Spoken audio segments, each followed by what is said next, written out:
Hey guys, आज इस video lecture में हम करने वाले हैं यूजीसी नेट पेपर 1 कम्युनिकेशन। इसका ये सेकंड वीडियो है। फर्स्ट वीडियो में मैंने कम्युनिकेशन का मीनिंग, प्रोसेस और मॉडल्स ऑफ कम्युनिकेशन करवाया है, जो कि बहुत इंपॉर्टेंट है टॉपिक। एंड आज इस वीडियो लेक्चर में हम करने वाले हैं characteristics of communication and macro functions of communication. ये दोनों ही जो टॉपिक है वो बहुत इंपॉर्टेंट है। तो आइए शुरू करते हैं।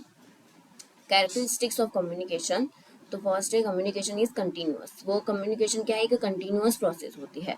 वो एक स्टैटिक प्रोसेस नहीं है, वो क्या है, कंटिन्यूअस प्रोसेस रहती है। जो sharing and exchanging of information है वो क्या होता है, कंटिन्यूअसली चलता रहता है, एंडलेस प्रोसेस है। हम इसको फ्रीज नहीं कर सकते। तो ये क्या है, एक डायनेमिक प्रोसेस है। हमें ये याद रखना है, वर्ड डायनेमिक।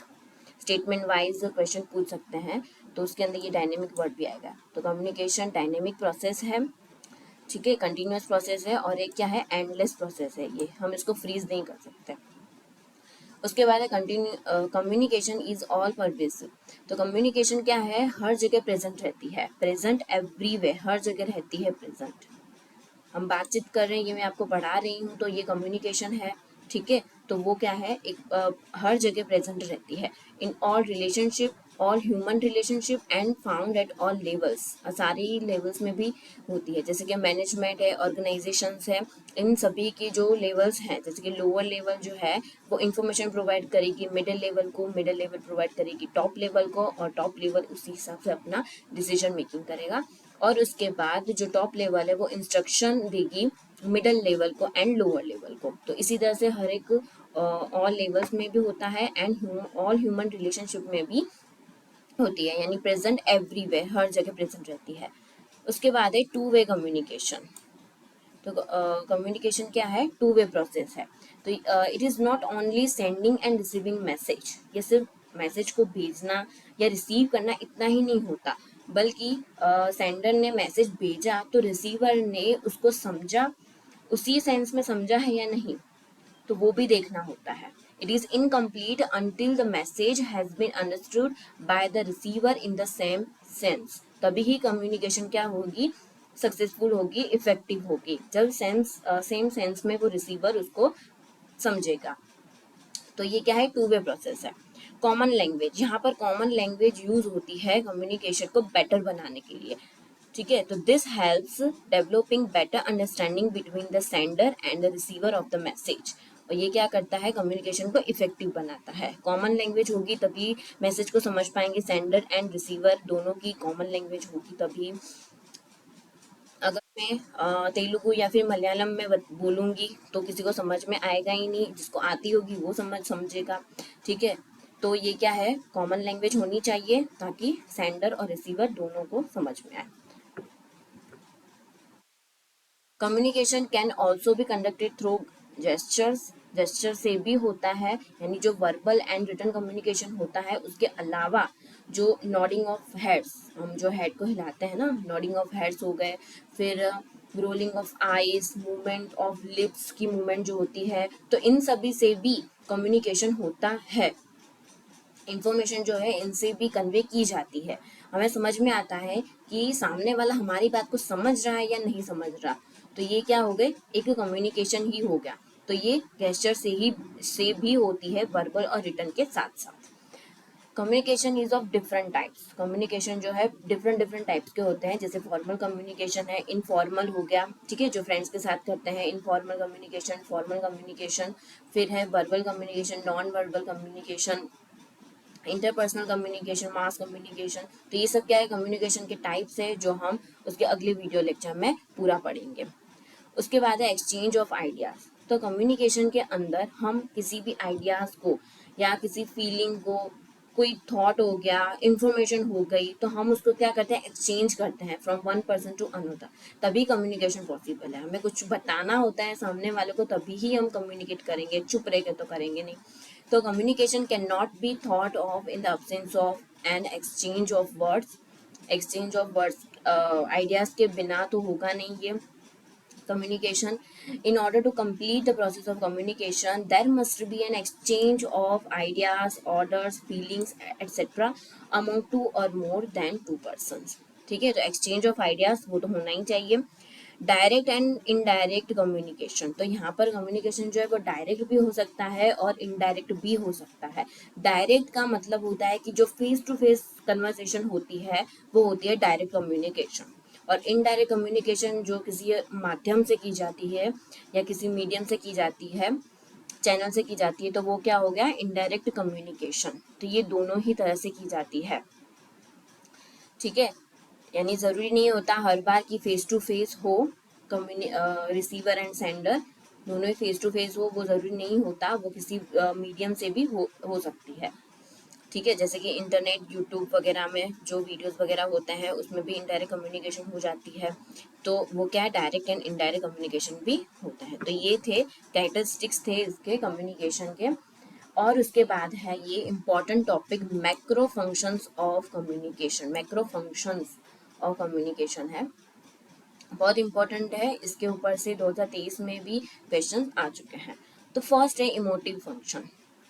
इमोटिव फंक्शन तो क्या है, इमोशंस, इमोटिव नाम से ही है emotion, to communicate the inner state of mind, inner state of mind and emotion को कम्युनिकेट करने के लिए, ठीक है, inner state of mind and emotions को। जैसे कि ओ माई गॉड, ओ नो, जो हम अंदर से बोलते हैं ना, अरे ये क्या हो गया, ओ नो, ओ माई गॉड, तो ये क्या है, इमोटिव फंक्शन, जो हमारे इमोशन है उसको एक्सप्रेस करता है। उसके बाद है डायरेक्टिव फंक्शन। डायरेक्टिव फंक्शन के अंदर डायरेक्शन देता है, वो डायरेक्शन को रिफर करता है। This function seeks to affect the behaviour of others. For example, fetch me a glass of water please, मेरे लिए पानी का ग्लास लेकर आओ प्लीज। वो क्या करेगा, डायरेक्शन देगा, किसी को डायरेक्ट करना, ठीक है, वो हो गया डायरेक्टिव फंक्शन। उसके बाद है फैटिक फंक्शन। फैटिक फंक्शन के अंदर होगा this is to open the channel of communication और checking that it is working, ठीक है। जैसे कि ये जो है वो कम्युनिकेशन को स्टार्ट करने के लिए यूज होता है। For example, hello is it Ram, hello it is it Ram, इसे हम कम्युनिकेशन को स्टार्ट करने के लिए बोलते हैं। फिर और हम बोलते हैं कि can you hear me Mrs Girdhar, क्या आप मुझे सुन सकते हैं, ठीक है। तो ये सब क्या है, फैटिक फंक्शंस हो गए। हम उसको कम्युनिकेशन को स्टार्ट करने के लिए यूज करते हैं या फिर किसी को ग्रीट करने के लिए यूज करते हैं, ठीक है। तो ये सब क्या हो गया, फैटिक फंक्शन है। फिर है पोएटिक फंक्शन, जो नाम से ही है पोएम, यानी पोएटिक फंक्शन है, पोएम की तरह होता है, यानी it this refers to aesthetic function of language and focus on the message for its own sake. For example, यहाँ पर एग्जाम्पल है, जैसे कि हम कहते हैं ना Ashoka the great instead of the great Ashoka, तो उन दोनों का मतलब क्या होता है, सेम होता है, Ashoka the great and the great Ashoka, ठीक है। दोनों का मतलब क्या है, सेम है, मीनिंग इन दोनों का सेम है, बस इसके अंदर बोलने का तरीका अलग है, थोड़ा सा डिफरेंट है, ये पोएटिक वे में बोला है, ठीक है। तो ये क्या है, पोएटिक फंक्शन। उसके बाद है रेफरेंशियल फंक्शन। रेफरेंशियल फंक्शन के अंदर it refers to any message that is constructed to convey information, information को कन्वे करने के लिए, ठीक है, टू कन्वे इंफॉर्मेशन, तब क्या होगा, रेफरेंशियल फंक्शन होगा, क्या है, टू कन्वे इंफॉर्मेशन को कन्वे करने के लिए। अब है मेटालिंग्विस्टिक फंक्शन। मेटालिंग्विस्टिक फंक्शन यानी कि हम किसी लैंग्वेज को सीखने के लिए या फिर बोलने के लिए लैंग्वेज का ही यूज करते हैं, तो हम उसको कहेंगे मेटालिंग्विस्टिक फंक्शन।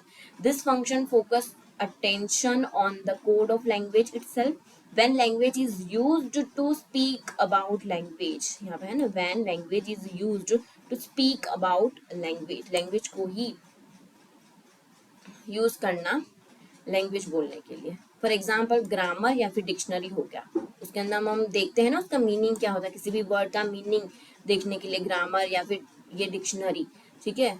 तो ये क्या है, एक मेटालिंग्विस्टिक फंक्शन का ही है, एग्जाम्पल है इसका। मेटालिंग्विस्टिक एक्टिविटी में भी unconscious, for example the use of both will और शैल, विल और शैल जो है वो दोनों ही करेक्ट होते हैं। मॉडर्न यूजेस में हम विल भी लगा सकते हैं सेंटेंस में और शैल भी लगा सकते हैं, ठीक है। तो ये क्या है, मेटालिंग्विस्टिक फंक्शन, लैंग्वेज का ही यूज करना लैंग्वेज को बोलने के लिए या फिर लैंग्वेज को सीखने के लिए। उसके बाद है कॉन्टेक्चुअल फंक्शन, यहाँ पर कॉन्टेक्स्ट पे फोकस किया जाता है, ठीक है, किस पे, कॉन्टेक्स्ट पे। It facilitates the creation of a particular kind of context. Context यहाँ पर क्रिएट होगा। It sets the tone, tone को वो सेट करता है। जैसे कि right, let's start the meeting now, चलो अब मीटिंग स्टार्ट करते हैं। तो ये क्या हुआ, कॉन्टेक्चुअल फंक्शन हो गया। उसके बाद है ह्यूरिस्टिक फंक्शन। तो इसके अंदर क्या होगा, ह्यूरिस्टिक यानी कि किसी भी चीज को एक्सप्लोर करना, ठीक है। तो we use language to gain knowledge, knowledge को गेन करना, या फिर learn and explore the environment, तब क्या होगा, ह्यूरिस्टिक फंक्शन होगा। ठीक है, तो ये है ह्यूरिस्टिक फंक्शन, यानी कि gain knowledge, use language to gain knowledge, learn and explore the environment. Environment को एक्सप्लोर करने के लिए जो यूज होता है, हम उसको क्या कहते हैं, ह्यूरिस्टिक फंक्शन। तो इन सभी का हमें मीनिंग पता होना चाहिए, तो हम सॉल्व कर पाएंगे। ये जो है वो मैच द फॉलोइंग में भी आ सकते हैं ये फंक्शन, और या फिर इंडिविजुअली डेफिनेशन दे दी होगी। जैसे कि इसकी डेफिनेशन दे दी होगी, when language is used to speak about language, तो वो कौन सा फंक्शन है, तो वो होगा मेटालिंग्विस्टिक फंक्शन। 4 ऑप्शन दे दिए होंगे, उसमें से एक सिलेक्ट करना होगा। इस टाइप का क्वेश्चन आ सकता है, यहाँ पे मैच द फॉलोइंग में भी आ सकता है। यहाँ पर फंक्शन दिए होंगे और एक साइड उसका मीनिंग दिया होगा, तो हमें मैच करना होगा। ठीक है, तो ये जो कीवर्ड्स हैं वो हमें याद रखना है, जो मैंने हाईलाइट किया है। तो चलो, अब है दूसरे भी फंक्शंस है additional. There can be some more functions, ये भी इम्पोर्टेंट है, एग्जाम में आ चुका है। डिनोटेशन, तो डिनोटेशन का मतलब क्या होता है, उसका मतलब होता है डिक्शनरी डेफिनेशन। ठीक है, it refers to the literate meaning of a word, word का ही मीनिंग है, लेकिन क्या है, ये डिक्शनरी डेफिनेशन है। कोई भी वर्ड है उसका जो डिक्शनरी डेफिनेशन होता है, हम उसको क्या कहते हैं, डिनोटेशन कहते हैं। ठीक है, जैसे कि हमने डिक्शनरी में देखा स्नेक का वर्ड का मतलब, ठीक है, स्नेक वर्ड का मतलब, ठीक है। तो उसके अंदर क्या बताया गया है, स्नेक का meaning, any numerous scaly, legless, sometimes venomous, reptiles having a long tapering cylinder body and found in most tropical and temperate region। तो ये क्या हो गया, डिनोटेशन हो गया, यानी कि जो स्नेक जो वर्ड है ना, उसका वो पूरा का पूरा मीनिंग बता दिया कि वो कैसा है, लेगलेस है। ठीक है, वो कौन से रीजन्स में पाए जाते हैं, तो ट्रॉपिकल एंड टेम्परेट। तो ये सारे वो, और उसकी बॉडी का शेप क्या है, सिलिंड्रिकल है। तो ये सब क्या हो गया, उसका पूरा का पूरा वस्तु निर्देशन हो गया। तो वो कैसा दिखता है, कैसे रीजन में पाया जाता है, तो वो सब क्या हो गया, वस्तु निर्देश हो गया। ठीक है, तो वो क्या है, स्नैक का मीनिंग। तो ये है डिक्शनरी डेफिनेशन, उसको कहते हैं हम डिनोटेशन। अब कॉनोटेशन, तो कॉनोटेशन का मतलब क्या होता है, जो कॉनोटेशन है, डिनोटेशन के अंदर जो मीनिंग है ना, उसको हम कुछ ऐड करके बताते हैं, तो उसको कहते हैं connotation. It refers to the association that are connected to a certain word और the emotional suggestions related to that word. Emotional जो सजेशंस होता है ना, ये हमें याद रखना है, emotional suggestions related to that word, उस वर्ड के साथ जो रिलेटेड होता है, हम उसको क्या कहते हैं, connotation. The connotative meanings of a word exist together with the denotative meaning, denotative meaning के साथ ही वो एग्जिस्ट करता है। The connotation word of snack, snack का वर्ड दूसरा क्या है कॉनोटेशन में, तो वो है एविल और डेंजर है। क्या है, एविल एंड डेंजर। अच्छा, एक और एग्जांपल है, जैसे कि होम, होम का होम का डिनोटेशन का मीनिंग क्या हुआ, होम यानी कि the place where you live, जहाँ पे आप रहते हो, हाउस या अपार्टमेंट, हम उसको क्या कहेंगे, होम कहेंगे। ठीक है, ये क्या होगा, डिनोटेशन वर्ड हुआ, उसका मीनिंग है। ठीक है, डिनोटेटिव मीनिंग है इसका। अब कॉनोटेशन क्या हुआ, तो कॉनोटेशन, तो होम जो है वो वर्ड किसके साथ एसोसिएटेड है, safety, comfort and sense of belonging. तो ये क्या हो गया, कॉनोटेशन हो गया, ये कॉनोटेटिव मीनिंग है उसका। यानी कि डिनोटेशन जो डिक्शनरी मीनिंग होता है, एंड कॉनोटेशन उसके अंदर क्या होता है, इंटेलेक्चुअल और इमोशनल इंटरप्रिटेशन होता है वर्ड्स का, यानी इमोशनल इंटरप्रिटेशन होता है वर्ड्स का। यानी कि एविल, डेंजर, स्नेक को वही बोला जाता है, एविल है, डेंजर। तो ये क्या है, कॉनोटेशन। अब उसके बाद है स्माइली। ठीक है, सिमिली क्या होता है कि यानी इसका मतलब होता है उपमा, कंपेरिजन करना। ठीक है, इट इज अ कंपेरिजन है बिटवीन टू डिसिमिलर ऑब्जेक्ट, दोनों के बीच में कोई सिमिलैरिटी नहीं है, दो ऑब्जेक्ट के बीच में, उन दोनों का कंपेरिजन है। ठीक है, और इसके अंदर लाइक एज, एंड लाइक उसके उससे कनेक्टेड होते हैं ये वर्ड्स। ठीक है, लाइक एज और लाइक ऐसे दो वर्ड्स हैं, उससे कनेक्टेड होते हैं। For example, life is like a box of chocolate. Life क्या है? Life is like a box of chocolate. तो लाइफ को क्या किया है? बॉक्स ऑफ चॉकलेट के साथ कंपेयर किया है। ठीक है, फॉर दूसरा एग्जाम्पल है, she cried like a baby. तो वो जो रो रही है ना, वो कैसे? बेबी की तरह रो रही है। तो ठीक है, तो इन दोनों का यहाँ पर कंपैरिजन दिखाया गया है। ये होगा simile. And fourth is metaphor. तो मेटाफोर जो है वो इसके जैसा ही है, सिमिलर ही है सिमिली की तरह, बट इसके अंदर क्या होता है, जो लाइक एज और लाइक जो है, इन दो वर्ड का इस्तेमाल नहीं किया जाता। Without using a word like as or like, इन दो वर्ड का इस्तेमाल यहाँ पे नहीं किया जाता। बाकी इसके अंदर जो दो डिसिमिलर ऑब्जेक्ट्स होते हैं उसको कंपेयर तो किया ही जाता है। जैसे कि यहाँ पर एग्जांपल है, he is a sleeping tiger. यहाँ पर लाइक और लाइक इसका इस्तेमाल नहीं किया, स्लीपिंग टाइगर के साथ उसको कंपेयर किया है।